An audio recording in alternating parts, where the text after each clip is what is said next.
Hello বন্ধুরা, চলে এলাম আর একটা নতুন ভিডিও নিয়ে। আজকে যেটা করছিলাম সেটা হচ্ছে বিরিয়ানি বানাচ্ছি। নামটা শুনে মুখে জল চলে এলো তো, আমারও ঠিক তেমনই চলে আসে।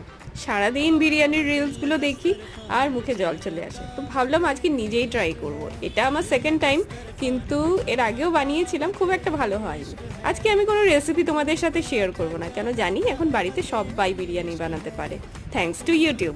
এখন সোশ্যাল মিডিয়া হয়ে আমরা অন্য দেশের অনেক কিছু জানতে পারি, রেসিপিস দেখতে পারি, ট্রাই করতে পারি, তো এটা খুবই ভালো লাগে। রান্না করতে করতে দেখো এখানে বৃষ্টি চলে এসছে, তো এটা হচ্ছে প্রথম বৃষ্টি যেটা শীতকালের পর হলো।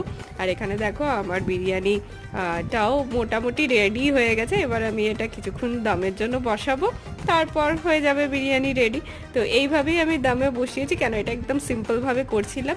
ঢাকনা খুলতেই এত সুন্দর গন্ধ বেরিয়ে এলো যে আমার ছেলে আর পারছিলই না, ও খেতেই বসে পড়েছে।